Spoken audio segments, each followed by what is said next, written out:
اور مشہور motivational speaker منور زما صاحب. زوردار کیا یہی جوش ہے مرد حضرات کی طرف سے؟ یہاں سے مجھے آواز نہیں آ رہی ہے. مرد حضرات کی طرف سے بھی پورے زور و شور سے ساتھ استقبال کرے. یہ ہمارے مہمانان یہ مسلسل سماج کی خدمت میں یہ مصروف رہتے ہیں. ہمارا اتنا تو حق بنتا ہے کہ ان کی جو کوششیں ہے کاوشیں ہے جو ان کی محنتیں ہیں ان کے استقبال میں ہم کم سے کم ان کے استقبال میں جوش و خروش تو دکھا سکتے ہیں. تو ہمارے مہمانان یہاں آ چکے ہیں. میں آپ لوگوں سے درخواست کروں گا کہ اپنی دعاؤں سے ان کو نوازیں اور اورنگ آباد کا جوش اور جذبے کے ساتھ ان کا استقبال کیا جائے. تو ہمارے مہمانان یہاں تشریف لا چکے ہیں. مولانا حذیفہ وستانوی صاحب اور مشہور موٹیویشنل اسپیکر منور زما صاحب یہاں پر آ چکے ہیں. میں ان سے درخواست کروں گا وہ اسٹیج پر تشریف لائے اور باقی حضرات میں سبھی حضرات سے درخواست کروں گا پلیز نیچے کی طرف رک جائے. باقی سبھی حضرات نیچے رک جائے. صرف ہمارے مہمان یہاں پر اسٹیج پر موجود ہوں گے. زوردار تالیوں سے استقبال کریں. اورنگ آباد کا جوش اور جذبہ نظر آنا چاہیے. اس مومنٹم کی قیمت 1000 گنا بڑھا دے گا. بہت بہت شکریہ. اس کے بعد میں افروز خان صاحب کو درخواست کروں گا کہ وہ ہمارے آج کے مہمان خصوصی منور زما صاحب کو لے کر ان کا استقبال کرے. مومنٹم کی قیمت بڑھانے کی ذمہ داری آپ لوگوں کی ہے. ہم مجھے بتانا ہے بھلے مومنٹم کی سائز بہت چھوٹی ہے لیکن آپ کا جو فروغ اس کی قیمت 1000 گنا بڑھا دے گا. بہت بہت شکریہ. حذیفہ وستانوی صاحب، موٹیویشنل اسپیکر جناب منور زما خان اور ساتھ میں فاروق لکھنوی صاحب، ایڈوکیٹ فیض سید صاحب اور میرے ساتھی سفر خان صاحب، عبد الباسط، ان سبھی کا میں تہ دل سے شکریہ ادا کرتا ہوں اور ان کا استقبال کرتا ہوں اسٹیج پر. بڑے بڑے الفاظ کہے. یہ میرے سگے بھائی ہے. تھوڑا بڑا چاہ کر بولا ہے انہوں نے.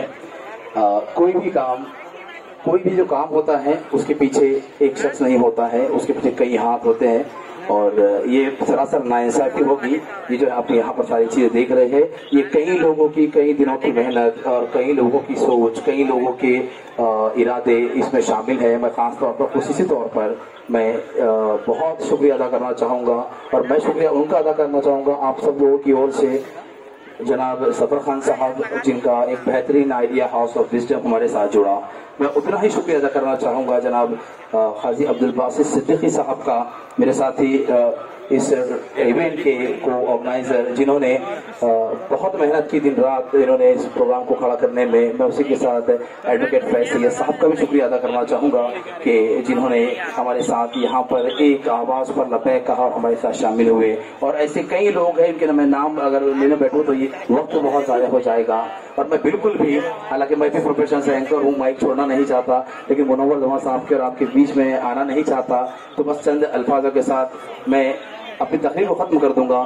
میں یہ بتانا چاہوں گا کہ سوشل 7 فاؤنڈیشن اور یہ ایجوکیشن ایکسپو کا انٹروڈکشن دینے کے لیے آپ کے سامنے آیا ہوں. ہم زمانے سے دیکھتے آ رہے ہیں، سنتے آ رہے ہیں، کئی ہم نے رپورٹ سے دیکھی ہیں کہ مسلمان پسماندہ ہے، پچھڑا ہوا ہے، تعلیم میں پچھڑا ہوا، روزگار میں پچھڑا ہوا. تو بہت تقریریں سن لی، بہت ہم نے رپورٹس دیکھ لی. تو ہمیں بار بار ایسا لگتا تھا کہ کچھ ایسا ہونا چاہیے جو پروڈکٹیو ہو، کچھ ایسا ہونا چاہیے کہ جس کے بعد لوگ کچھ حاصل کر پائیں. تو سوشل 7 فاؤنڈیشن کا گٹھن ہوا لاک ڈاؤن کے بعد اور ہم نے جو ریسرچ کی تھی، ہم نے جو محسوس کیا کہ کیا ہو رہا ہے اس دیش میں کہ مسلمان پسماندہ ہوتا جا رہا ہے. تو ہمیں پہلے ہم نے بڑے لیول پر سوچا تو سمجھ میں آیا کہ ہر اسٹیٹ کی پرابلمس الگ ہے. پھر ہم نے تھوڑا دائرہ کم کیا، پتہ چلا کہ اسٹیٹ میں ہر ضلع کی پرابلمس الگ ہے. پھر ہم نے دائرہ چھوٹا کیا تو سمجھ میں آیا کہ ہر شہر کی پرابلم الگ ہے. پھر ہم نے دائرہ چھوٹا کیا، سمجھ میں آیا کہ ایک ہی شہر کے الگ الگ علاقوں کے لوگوں کے مسائل الگ ہے، تعلیم حاصل کرنے میں ان کی اڑچنیں الگ ہے. تو ہم نے پھر ایک سروے کیا اور اس کے بعد ایک 7 پوائنٹ کا ایجنڈا ہم نے طے کیا. سوشل 7 فاؤنڈیشن میں جو 7 آپ دیکھ رہے ہیں وہ ہمارے T7 پروگرام کا لوگو ہے، جس میں ہم نے تعلیم، تربیت، توجہ، طاقت، تعاون، تجویز اور تعمیر جیسے جملوں کو شامل کیا جو کہ کسی بھی کمیونٹی کے لیے، ترقی کے لیے ان 7 چیزوں کی ضرورت ہے. ہم نے محسوس کیا کہ مسلمان کیا مس کر رہے ہیں. کیا آپ کو لگتا ہے مسلمان پیسے مس کر رہے ہیں کہ ان کے پاس پیسہ نہیں ہے پڑھنے کے لیے؟ تو بالکل بھی نہیں، آپ غلط فہمی میں ہیں. مسلمانوں کی نظر اٹھا کر دیکھیے، بے حساب بے انتہا پیسہ مسلمانوں کے پاس ہے. وقف بورڈ جیسا ایک بڑا ادارہ مسلمانوں کے پاس، 6000 کروڑ روپے ہیں ہمارے حج کمیٹی کے پاس. پیسے کی بالکل کمی نہیں ہے. انڈیا کی دوسری سب سے بڑی اگر کوئی لینڈ ओन करता है तो वो वक्फ बोर्ड है रेलवे के बाद। तो हम गरीब नहीं है, पैसे की कमी हमारे पास नहीं, हमारे पास कमी है आइडियाज की, हमारे पास कमी है इंटीग्रिटी की, हमारे पास कमी है एक दूसरे को साथ देने की। और हमने जो देखा तो 5 अहम चीजें हम मिस कर रहे हैं। सबसे पहले हम में से खुलूस, इखलास, सिला रहमी हम में से खत्म हो चुकी है। दूसरी कमी मुसलमानों में साफ तौर पर पाई जा रही है, वो है तालीम। वो तालीम जो किताबों से हासिल की जा रही है हम उसमें भी पासमानदा है। तीसरी चीज हमने महसूस की कि सही तालीम, आज जो तालीम चल रही है और जो तालीम एक्चुअल में होनी चाहिए, तालीम का डेफिनेशन कि वो इंसान जो तालीम हासिल करे, तालीम का डेफिनेशन कि एक इंसान का ओवरऑल डेवलपमेंट हो, उसका मेयार बढ़े। लेकिन हम देखते हैं कि हम सुनते थे कि हमारे दादा ने 5वीं पढ़ी है, हमारे नाना ने 7वीं पढ़ी है, लेकिन क्या मेयार थे उन लोगों के, क्या रुतबे थे उन लोगों के कि 7वीं पढ़ के उस मेयार पर थे। और आज हम ग्रेजुएट हो गए हैं, हमें बात करने का सलीका नहीं है, हम अपनी जिम्मेदारियों को नहीं समझ पा रहे हैं। तो ये फर्क है हमारे पढ़ाई के मेयार में। अगर मैं सीधे अल्फाज में कहूँ तो एक लड़का जो ग्रेजुएट है उससे ये गलत फहमी है कि वो ग्रेजुएट है, और एक लड़का अगर नॉन मैट्रिक है तो उससे सिर्फ एहसास कमतरी है कि वो नॉन मैट्रिक है। लेकिन अगर आप तालीम के पैमाने पर उन्हें उनके मेयार को मापेंगे तो आप पाएंगे कि दोनों का मेयार छठी के बच्चे के बराबर है। तो हमें उस मेयार को बढ़ाने की जरूरत है। और चौथी अहम चीज कि मुसलमान जो मिस कर रहे हैं वो है प्लेटफॉर्म। हम प्लेटफॉर्म नहीं दे रहे हैं, हमें प्लेटफॉर्म देने की जरूरत है। और 5वीं सबसे अहम चीज डायरेक्शन, गाइडेंस। तो इन 5 चीजों की कमी ने मुसलमानों को पसमानदा बना के रखा है। वरना टैलेंट की मुसलमानों में कमी नहीं है, मुसलमानों के पास पैसे की कमी नहीं है। वो मुसलमान लड़का जो 15,000 रुपए का, 20,000 रुपए का मोबाइल इंस्टॉलमेंट पे ले सकता है, तो वो इंस्टॉलमेंट पे फीस भर के भी किसी भी कोर्स में दाखिला ले सकता है। जहनियत होनी चाहिए, आपकी मेंटालिटी होनी चाहिए। और हम औरंगाबाद शहर में प्रोफेसर सुमन फाउंडेशन के जरिए से ये बताने के लिए आए हैं कि आप बहाने बना रहे हैं, बहाने छोड़िए। अभी मैंने कहा, सुना जनाब फारूक लखनवी साहब ने कहा है कि वो झूठ कहते हैं वो लोग जो कहते हैं कि हम 8 घंटे सोते हैं और हम कामयाब है।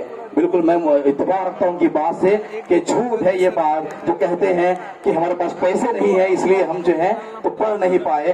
तो मैं आपको दावे के साथ कहता हूँ कि एक स्कूल से निकले हुए लोग जो कॉर्पोरेशन के, जिला परिषद के स्कूल से पढ़े हुए लोग हैं, उसमें के कुछ लोग IAS ऑफिसर बन रहे हैं, कुछ लोग हैं तो क्लास 1 ऑफिसर बन रहे हैं, और कुछ लोग उसमें पिछड़ जा रहे हैं। वहीं कई बड़े बड़े कॉन्वेंट स्कूल के बच्चे हैं जो कॉन्वेंट स्कूल से पढ़ने के बावजूद पिछड़ रहे हैं। तो यहाँ पर वो इदारों की गलती नहीं है, वहाँ पर तालीम मीडियम की गलती नहीं है, पैसों की गलती नहीं है, गलती हमारी ज़हनियत की है। तालीम की ओर तवज्जो दीजिए, एक वक्त कम खाइए, एक कपड़ा कम पहनिए, लेकिन तालीम अपने बच्चों को जरूर दीजिए। तो बस यही मकसद के साथ सोशल सेवन फाउंडेशन औरंगाबाद में अपनी खिदमत को अंजाम देगा। इतनी ही बात कहकर मैं अपनी बात को खत्म करता हूँ। उम्मीद करता हूँ कि हमने जिस मकसद से इस जलसे को, इस एजुकेशन एक्सपो को यहाँ पर बुनियाद रखी है, ये हर साल इंशाल्लाह होगा और आप लोग इससे फायदा उठाएंगे और जो बातें यहाँ सुनेंगे उस पर अमल करेंगे। अल्लाह से ये दुआ करता हूँ और अपनी बात को खत्म करता हूँ। बहुत बहुत शुक्रिया।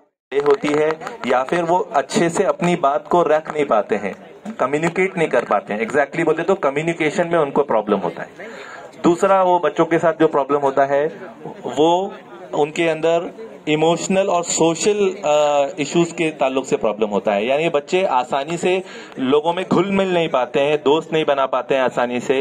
अक्सर जो है वो सेल्फ एब्जॉर्ब रहते हैं, अपने में आप रहते हैं। यानी बस जो है ये सारे सिम्टम्स ऑटिज्म में होते हैं। अब आपके क्वेश्चन पे आता हूं मैं। बेसिकली ये एक होना नहीं चाहिए, लेकिन ये अफसोस की बात है कि हमारे स्कूल्स के अंदर इतनी अवेयरनेस नहीं है जिस पैमाने पे हो। ये स्किल्स जो है टीचर्स के पास होते हैं, स्कूल में अवेलेबल होते हैं। जब उनके पास अवेलेबल नहीं है तो हमारे बच्चे को तो हमको एजुकेट करना है, तो हमारे पास गलत ना करें। आप अपना टारगेट फोकस रखें कि मुझे मेरी पढ़ाई मेरा टारगेट है। फॉर एग्जांपल स्टूडेंट है तो वो मेरा टारगेट है, मुझे उस पर फोकस रहना है। मेरी लाइफ का पर्पस जो है, मेरे को अल्लाह को खुश करना है। मुझे हर एक को खुश कर नहीं सकता। मैं सिर्फ एक अल्लाह को खुश कर दूंगा तो अल्लाह सबको खुश कर देगा, और मैं उस अल्लाह को नाराज करूंगा इसको खुश करने के लिए, उसको खुश करने के लिए। हो सकता है कि वो खुश हो जाए, लेकिन अल्लाह नाराज हो गया तो आखिर में फिर मैं नाकाम हूँ। तो हमारा फोकस होना चाहिए, हमें अपनी टाइम टेबल के साथ जिंदगी गुजारनी चाहिए। वक्त पे सोना, वक्त पे उठना, ये बहुत ज्यादा जरूरी है। नमाज़ों को पाबंदी से पढ़ना चाहिए, और एज ए ह्यूमन हमें इल्म को हासिल करते रहना चाहिए। पूरे ग्राउंड में आप कहीं पर भी बैठ सकते हैं। यहाँ पर जो मर्द हज़रात खड़े, मैं उनसे दरख्वास्त करूंगा, अगर आप खड़े रहना चाहते हैं इस साइड आ जाइए प्लीज, ताकि जो लोग पीछे बैठे हैं उनको दिखाई दे। प्लीज मेरे राइट हैंड पे जो मर्द हजरात खड़े हैं, इधर मंडप में आ जाइए आप, इस साइड आ जाइए आप, राइट साइड आ जाइए प्लीज, ताकि जो लोग पीछे बैठे हैं उनको दिखाई दे। और खवातीन से दरख्वास्त है, जहां तक आप बैठ सकते हो बिल्कुल बैठ जाइए। यहाँ जो खवातीन खड़ी है प्लीज बैठ जाइए नीचे, आप लोग बिल्कुल बैठ जाइए नीचे। माशाल्लाह पूरा ग्राउंड कारपेट से कवर है, जहां पर भी ग्राउंड में आप बैठेंगे आप तक आवाज पहुंचेगी और स्क्रीन भी आपको दिखाई देगा जी। और बीच बीच में जो लोग खड़े हैं प्लीज बैठ जाइए, खवातीन में जो बीच में खड़े हैं वो बैठ जाए, यहाँ पे मर्द हजरात जो खड़े प्लीज बैठ जाइए। जो 7 बजे के लिए तय था वो कुछ इस तरह से है कि career communication, character and personality development for students and teacher, और इसमें हमारे जो खास मुकर्रिर है मौलाना हुज़ैफा वस्तानी साहब और मुनव्वर जमा साहब बस कुछ ही देर में यहाँ पहुंचने वाले हैं। आप लोग बिल्कुल इत्मीनान रखिए और एक दूसरे से कोऑपरेट करें, इंशाल्लाह सभी को यहाँ से स्क्रीन दिखाई देगी और आवाज भी सुनाई देगी।